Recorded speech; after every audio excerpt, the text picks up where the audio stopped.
On the morning of March 14, 1853, the entire social order of Southside, Virginia, shattered with a single discovery. 23-year-old Catherine Dunor, eldest daughter of one of the region's wealthiest tobacco planters, had vanished from her bedroom sometime during the night. With her disappeared Samuel, a 26-year-old enslaved man valued in her father's ledgers at $1,200. But what terrified the community wasn't simply the flight itself.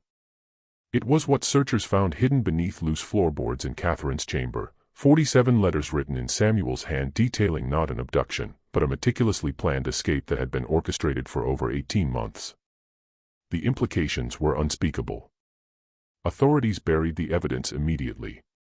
And for 170 years, the true story of what happened remained sealed in courthouse records too scandalous to acknowledge until now. Before we continue with the story of Catherine Dunor and the impossible choice that would destroy two families and reshape an entire county's understanding of loyalty, betrayal, and the terrible price of forbidden connection, I need you to do something. Subscribe to this channel and hit that notification bell so you never miss stories like this one. And I'm curious, where are you listening from right now? Drop your city or state in the comments below. Now, let's discover what really happened in the spring of 1853 when the unthinkable became reality. The letters would tell only part of the story.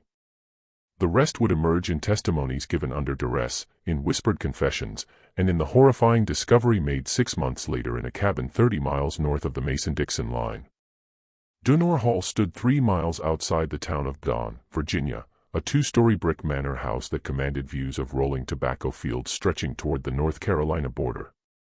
The estate encompassed nearly 800 acres worked by 53 enslaved people who lived in weathered cabins arranged in neat rows beyond the main house. Colonel James Dunor, a widower since 1847, ran his plantation with military precision learned during his brief service in the Mexican War. His reputation throughout Mecklenburg County was unimpeachable, a church elder, a mason, a man who paid his debts and kept his word.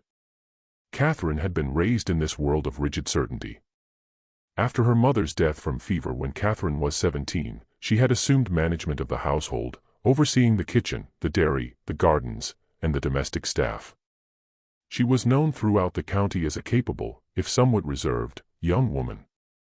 She had refused 3 marriage proposals by the time she reached 21, a fact that caused considerable speculation among neighboring families. Her father indulged her independence, perhaps because she managed his household so efficiently, perhaps because he still mourned his wife and could not bear to send his daughter away. Samuel had come to Dunor Hall in 1849, purchased from an estate sale in Richmond. His previous owner, a schoolmaster, had taught him to read and write before dying suddenly, leaving debts that forced his widow to sell her late husband's property. Colonel Dunor bought Samuel specifically for his literacy, intending to use him as a clerk to manage plantation records and correspondence. It was unusual, even controversial, to have a literate enslaved person, but Colonel Dunor believed in efficiency over tradition. For 2 years, Samuel worked in the small office attached to the main house, maintaining ledgers, copying letters, and managing the mundane paperwork of tobacco cultivation. He was quiet, meticulous, and careful never to presume beyond his assigned duties. He ate his meals alone, lived in a small room off the office rather than in the slave quarters, and kept himself apart from the other enslaved workers. Some resented his privileges, others simply ignored him. He existed in a strange liminal space, too educated for field work, too enslaved for freedom. The Virginia of 1853 operated under rules as immutable as natural law.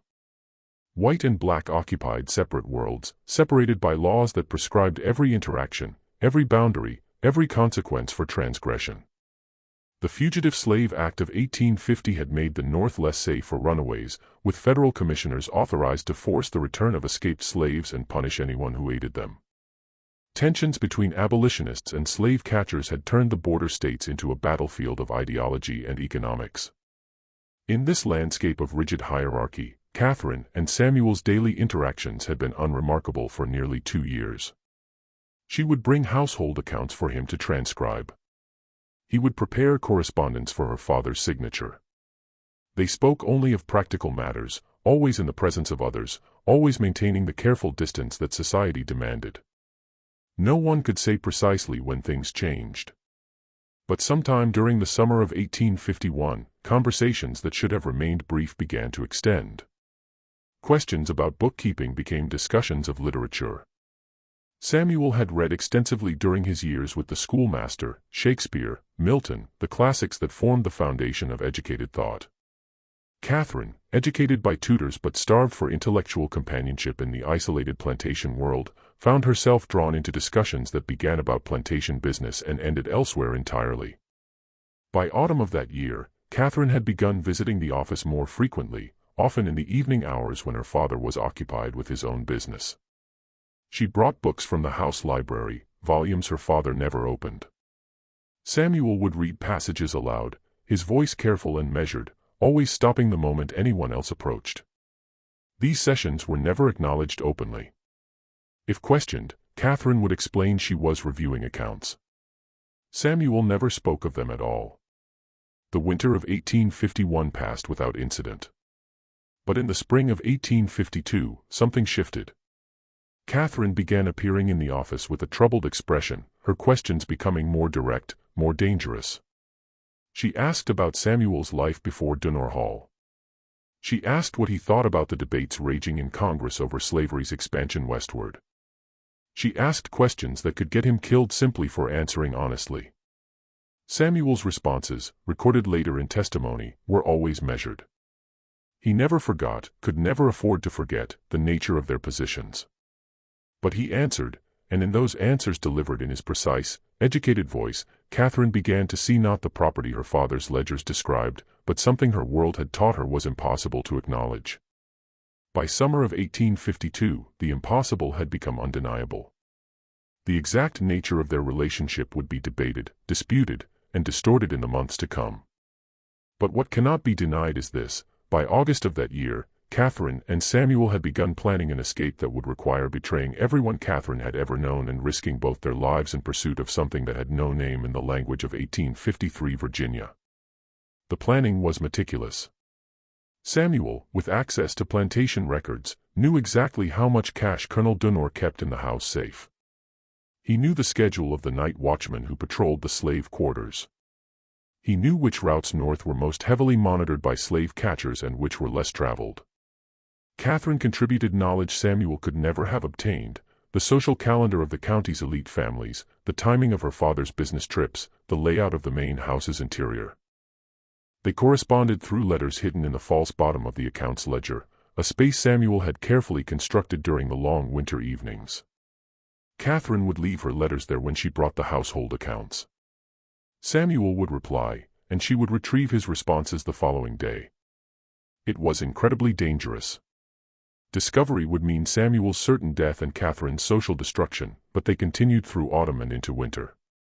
The letters accumulated, 47 in total, each one more detailed, more intimate, more damning than the last. They discussed routes and timing. They discussed Quaker families rumored to help fugitives. They discussed the practical necessities of travel and the philosophical implications of their choice. And in language carefully coded to obscure their true meaning should the letters be discovered, they discussed why they were willing to risk everything for something Virginia law said could not exist. By March 1853, every detail was in place. Colonel Dunor would travel to Richmond on the 13th for tobacco negotiations. The house would be managed by the elderly housekeeper, who retired early every night. The night watchman changed his route at predictable intervals. Samuel had secretly copied a key to the house safe months earlier. Catherine had sewn traveling clothes and packed them in a trunk she claimed held winter garments being sent to poor relations in Tennessee. What they didn't know, what they couldn't have known, was that they were not the only ones planning something that spring. And the secret they were so carefully guarding was just one layer of a deception that ran much deeper than either of them imagined. The night of March 13, 1853 was moonless and cold, with the kind of darkness that swallows sound and makes familiar landscapes alien.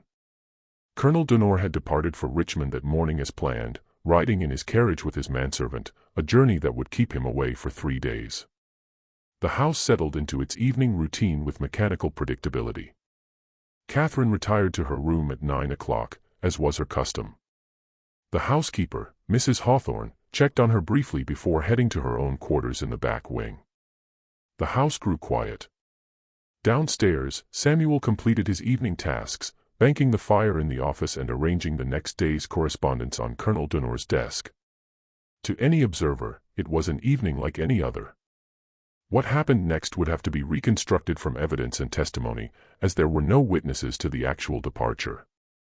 Sometime between 10 o'clock and midnight, Samuel moved through the darkened house with the precision of someone who had rehearsed every step.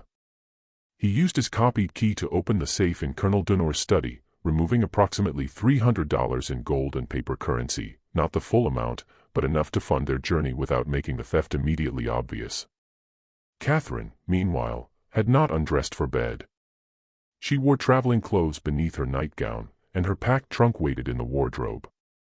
At the appointed time, they had synchronized their pocket watches weeks earlier. She descended the servant staircase that led from her room to the rear of the house, avoiding the main stairs where a creaking board on the third step might betray her movement.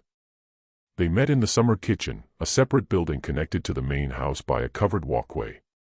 Samuel had prepared a small wagon earlier, claiming he needed to transport documents to town the following morning. It waited now behind the kitchen, loaded with supplies hidden beneath canvas. According to the reconstruction investigators later performed, they left Dunor Hall on foot, pulling the small wagon behind them, taking a path through the tobacco fields that kept them away from the main road and the slave quarters. The night watchman, making his rounds, saw nothing. The dogs, familiar with both Catherine and Samuel, did not bark. By dawn they were 15 miles north, having abandoned the wagon in a ravine and continued on foot through dense forest. They followed a route Samuel had carefully planned using landmarks he had memorized from maps in the office, specific creek crossings, distinctive rock formations, the ruins of an old mill. The discovery came at 7 o'clock the following morning when Mrs. Hawthorne knocked on Catherine's bedroom door to wake her and received no response. Opening the door, she found the bed empty, clearly not slept in. The wardrobe stood open, and the trunk that should have been there was gone. Mrs. Hawthorne's first thought was that Catherine had been taken ill and gone to stay with neighbors, but something about the scene troubled her. She descended to the main house and found Samuel's room similarly empty. His few possessions remained, but he was gone. With growing alarm, she checked the office and discovered the correspondence from the previous day still unsent, highly unusual for Samuel's meticulous habits. When she reported this to the overseer, a crewman named Taggart who managed the field workers, he immediately suspected Samuel had run. A quick check of Catherine's room revealed no signs of struggle, and the discovery that her traveling clothes and personal items were missing transformed concern into horror. Taggart rode immediately to the neighboring plantation, where he sent riders in multiple directions, one to Richmond to inform Colonel Dunor, others to alert the county magistrate and organize a search party. By noon, 25 men had assembled at Dunor Hall, and the true nature of the situation began to emerge. It was Taggart who found the letters. Searching Samuel's room for any clue to his destination, he discovered the false bottom in the account's ledger that Samuel had failed to destroy in his haste. The letters inside, written in Samuel's distinctive hand and addressing Catherine with an intimacy that made the searchers recoil in shock, left no doubt that this was not an abduction, but a planned escape. The magistrate, a thin man named Howell who had known Catherine since childhood, read 3 of the letters before ordering them sealed. What he had read, coded language that still made the relationship's nature unmistakable, represented a scandal that could destroy not just the Dunor family, but the social foundations everyone depended upon. He gathered the letters, locked them in his saddlebag, and made a decision that would be debated for years after. The official story became simple. Samuel had kidnapped Catherine and fled north, likely intending to sell her to abolitionists who would use her as propaganda against the Southern way of life. It was a kidnapping, nothing more. The letters, Howell declared, were forged by Samuel to cast suspicion on Catherine and cover his crime. But everyone who had read those letters knew the truth, and that truth was too dangerous to acknowledge. Colonel Dunor returned from Richmond on the evening of March 15th, riding through the night after receiving word. He found his home transformed into the headquarters of a manhunt, with men camped in his fields and horses tied to every available post. Taggart met him at the door and delivered the news with careful phrasing, emphasizing the kidnapping narrative. Colonel Dunor listened in silence, his face carved from stone. He asked one question: "Where are the letters?" When shown them, he read each one in complete silence. When he finished, he looked at Magistrate Howell and said only, "Burn them." Howell hesitated. "Colonel, these are evidence." "Burn them," Colonel Dunor repeated, his voice carrying the weight of absolute authority. "Or I will." The letters were not burned. Howell had them copied first in secret before sealing the originals in the courthouse vault. The copies he kept locked in his personal safe, insurance against a future he suspected would need the truth, however painful. The search parties fanned out across Virginia, following reported sightings and rumored routes. Catherine and Samuel, meanwhile, had already crossed into North Carolina, moving through a landscape that seemed to grow more dangerous with each mile. They traveled at night, hid during the day, and relied on a network of contacts that Samuel had painstakingly researched: Quaker families, free black communities, and sympathetic farmers who asked no questions. But they were not alone in the landscape.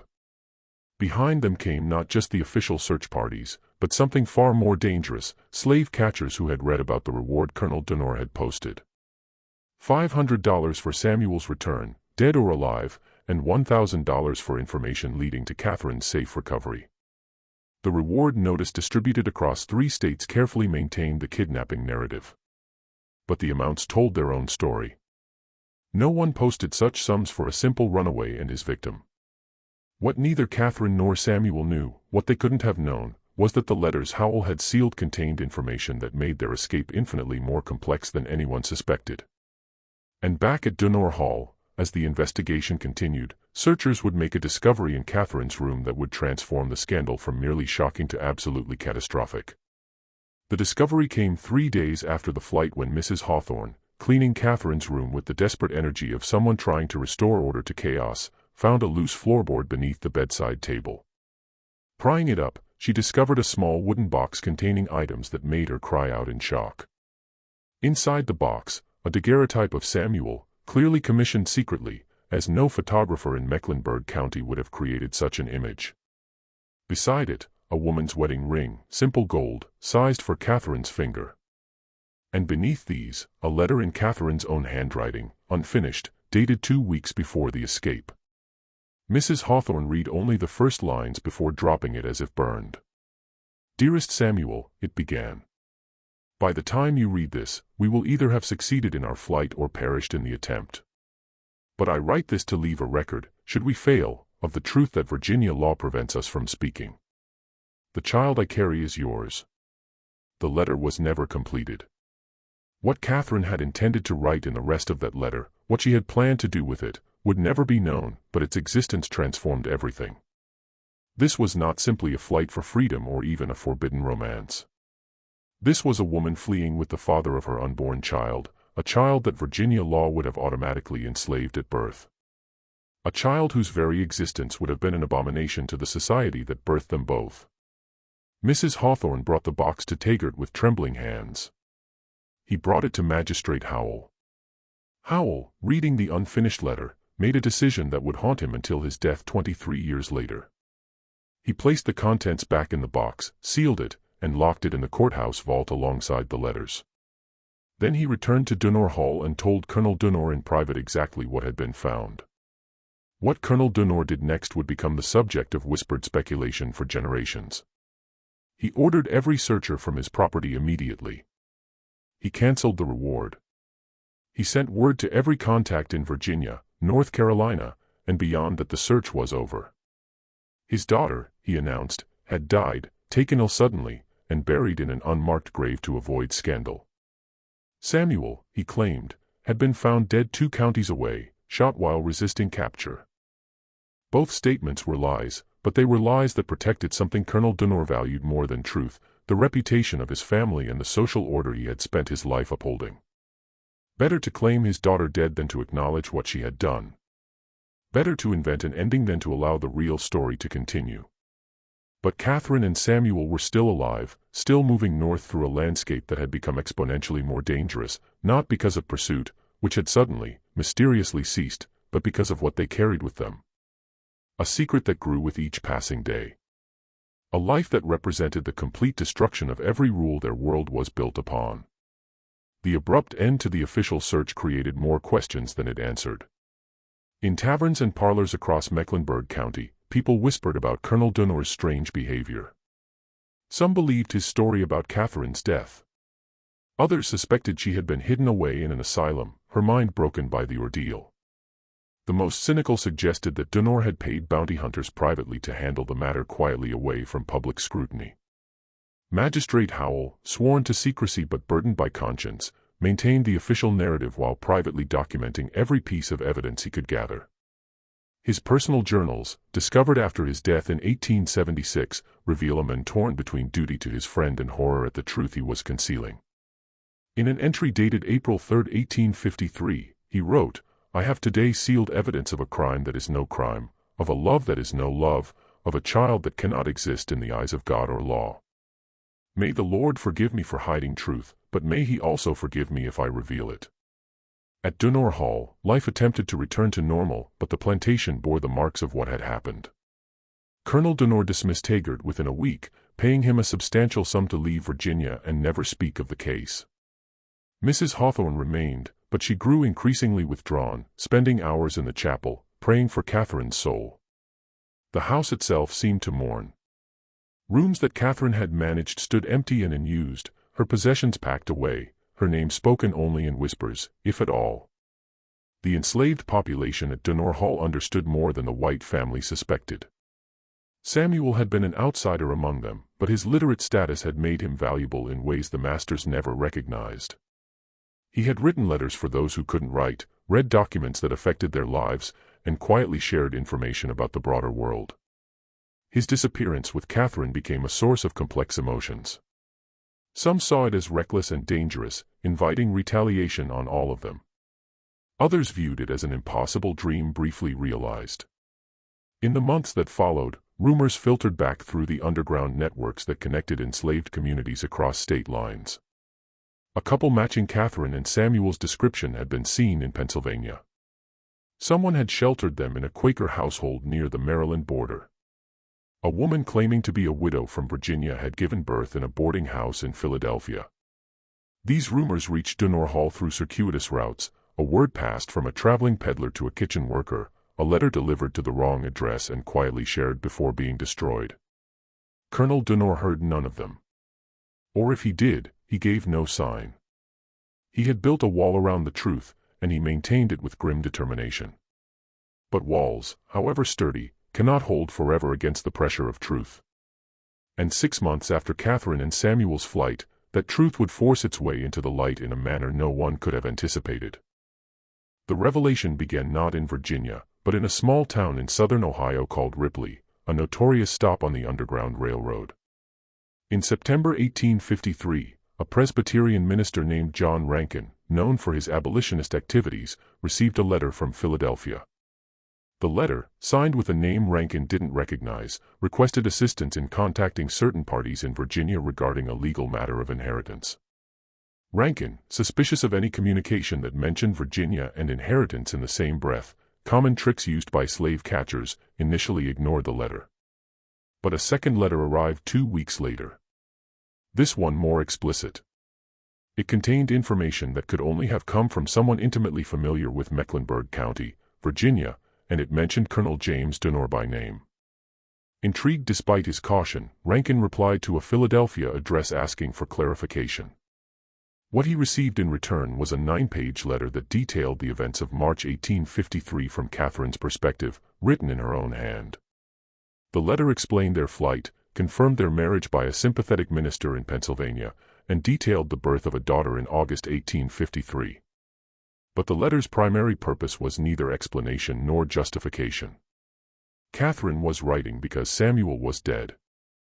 He had died in early September, killed not by slave catchers or vengeful pursuers, but by typhoid fever contracted in the crowded Philadelphia boarding house where they had been living. Catherine, alone with an infant daughter in a city where she knew no one and possessed no family connections, was destitute. She was requesting that Rankin act as an intermediary to contact her father, to ask if any reconciliation might be possible, if he might acknowledge his granddaughter, if not his daughter. Rankin, deeply moved and deeply troubled, faced an impossible decision. He believed in helping fugitives, but Catherine was not legally a fugitive. She had broken no law by leaving Virginia. Samuel had been, but Samuel was dead. The child, under Virginia law, would have been born into slavery, the property of Colonel Dunor. But in Pennsylvania, she was free. What exactly was he being asked to facilitate? After much deliberation and prayer, Rankin wrote to Magistrate Howell, whom he knew by reputation to be a man of integrity, if not abolitionist sympathies. His letter, carefully worded to avoid incriminating anyone, explained that he had been contacted by a young woman claiming to be Colonel Dunor's daughter and asking if any reconciliation might be possible. Howell received the letter in late October 1853. He sat in his office for an hour, the letter on his desk, before finally deciding what he had to do. He rode to Dunor Hall that same afternoon. Colonel Dunor received him in the study where Samuel had once worked. Howell explained the situation as gently as possible, then waited for the response he dreaded. What Colonel Dunor said, recorded in Howell's journal, was this: "I have no daughter. I have no grandchild. If this woman in Philadelphia persists in using my family name, inform her that I will pursue legal action for fraud. She is to contact me no further. Tell Rankin the same." Howell tried to reason with him. "James, she's your daughter. Your grandchild." "I have no daughter," Colonel Dunor repeated, his voice like iron. "And I have no grandchild. The matter is closed." Howell left defeated, and wrote to Rankin explaining that reconciliation was impossible. He enclosed a small sum of his own money, asking Rankin to see it delivered to Catherine with his apologies for her father's response. Catherine's reply, when it came weeks later, was brief. She thanked Rankin and Howell for their attempts. She explained that she had found work as a seamstress and was managing, barely, to support herself and her daughter. She asked for no further assistance. The letter's final paragraph would be quoted in abolitionist newspapers for years after. "I knew when I chose this path that I was choosing to die to my former life. I did not anticipate how literal that death would be, but I would make the same choice again because the alternative was a living death of the spirit that I could no longer endure. My daughter will grow up free, and that is worth any sacrifice." The letter found its way through Rankin's connections to abolitionist publications in Philadelphia and Boston. They printed it without Catherine's name, identifying her only as a young Virginia woman of good family who chose love and liberty over the comforts of slavery. The story spread, became part of abolitionist literature, was referenced in speeches and sermons. In Virginia, those who read these accounts and recognized the details maintained their silence. Colonel Dunor never acknowledged the publications. Magistrate Howell kept his documentation locked away. Mrs. Hawthorne continued her prayers. The plantation worked its cycles of planting and harvest as if nothing had changed. But everything had changed. The social fabric that seemed so solid, so eternal, had revealed itself to be more fragile than anyone wanted to admit. If Colonel Dunor's own daughter could choose an enslaved man over her birthright, what did that say about the system everyone depended upon? If love could transcend the barriers everyone insisted were natural and absolute, what else might prove less permanent than it appeared? These were dangerous questions, and they were not discussed openly, but they lingered in the silence, in the careful way people avoided mentioning Catherine's name, in the speed with which Colonel Dunor aged over the following years. And in Philadelphia, Catherine Dunor, she kept her name, refusing to hide her origin, raised her daughter in a two-room apartment above a tailor's shop. She worked long hours at her sewing, attended a small Presbyterian church, and told her daughter stories about her father, carefully chosen stories that emphasized Samuel's intelligence, his kindness, his courage. The daughter, named Sarah, grew up knowing she was different, but not fully understanding why until she was older. She knew her father had died before she could know him. She knew her mother had left Virginia under difficult circumstances. She knew her grandfather refused to acknowledge their existence. What she didn't know, what Catherine never told her, a secret Catherine would carry to her grave, was the full complexity of the choice her parents had made, the network of deception and planning that had been required, and the contents of the sealed documents in the Mecklenburg County Courthouse that would remain hidden for another generation. Those documents stayed sealed until 1889, when Magistrate Howell's son, sorting through his father's effects after his death, discovered the copies of the letters and the unfinished note about Catherine's pregnancy. Shocked by what he read, he debated for weeks before finally deciding to make the documents public. By then, Catherine had been dead for 3 years, buried in a Philadelphia cemetery under a headstone that identified her simply as beloved mother. Colonel Dunor had died in 1871, never having spoken his daughter's name again after 1853. Most of the principals were dead. The plantation system they had all been part of had collapsed in the Civil War, and the world that had made Catherine and Samuel's choice so impossible had transformed beyond recognition. When Howell's son published the letters in a Richmond newspaper, they caused a brief scandal, then faded into the archives of forgotten history. A few aging abolitionists wrote articles praising Catherine's courage. A few Southern apologists condemned her betrayal. But mostly people read the story, shook their heads at the tragedy of it all, and moved on.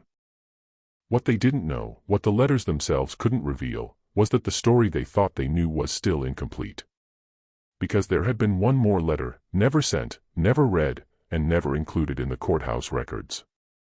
A letter that would have changed how everyone understood what had really happened in March 1853. That letter, written by Samuel in the weeks before their escape, had been hidden in a place no one thought to search, and it would remain hidden for another 60 years, until a renovation of the building that had once housed Samuel's office would reveal a space between the walls where a tin box had been carefully concealed. Inside that box, Samuel's letter addressed to the one person who had made their escape possible. The one person whose role in the story had never been suspected. But that discovery was still decades away.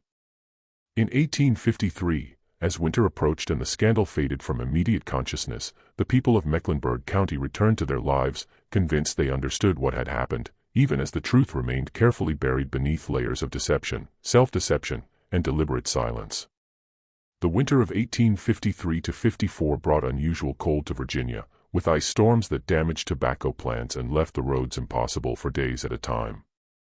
At Dunor Hall, Colonel Dunor retreated increasingly into isolation, handling plantation business through his overseer and rarely venturing beyond his property.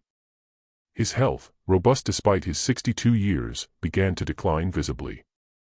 He developed a persistent cough that Mrs. Hawthorne treated with various remedies, none effective. In Philadelphia, Catherine struggled through that same winter with challenges of a different sort. The seamstress work that had sustained her through autumn slowed dramatically as wealthy clients left the city for warmer climates. Sarah, not yet 6 months old, required constant care. The small sum Magistrate Howell had sent was gone, spent on rent and coal for the tiny stove that barely heated their rooms. Catherine wrote again to Rankin in January, not asking for charity, but inquiring about positions as a governess or teacher. She had, she explained, received an excellent education and could teach music, literature, and French. Rankin, moved by her determination, contacted several Quaker families he knew, but the responses were polite refusals. A woman with Catherine's background, unmarried, her brief marriage to Samuel performed by a minister without legal standing, with a mixed-race child, was unemployable in any position that involved entering respectable homes. What saved Catherine was not charity, but skill. A customer at the tailor's shop below her rooms, impressed by the quality of her work on a difficult repair, commissioned an entire wardrobe, then another. By spring, Catherine had developed a small but reliable clientele of women who appreciated fine needlework and didn't ask too many questions about her background. She was surviving, barely, but surviving nonetheless. In her letters to Rankin, which continued sporadically over the following year, she never complained.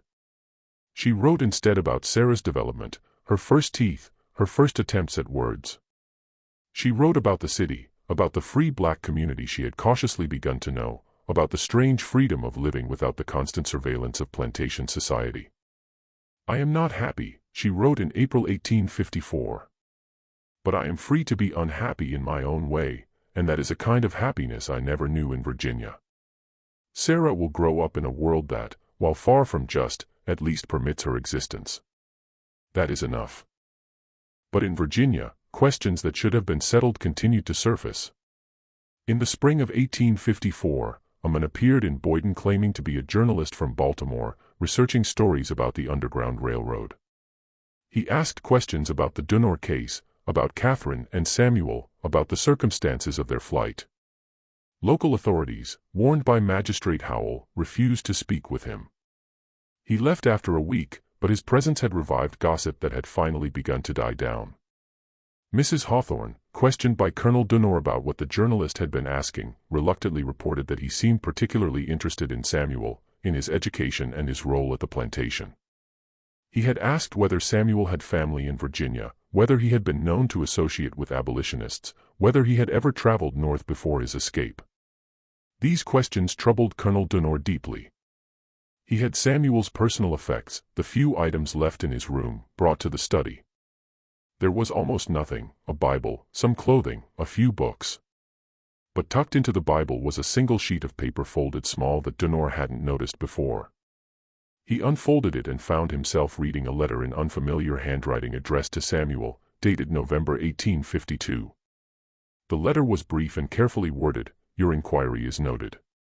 The arrangement can be made as discussed, pending confirmation of the timing and route. Burn this upon receipt." It wasn't signed.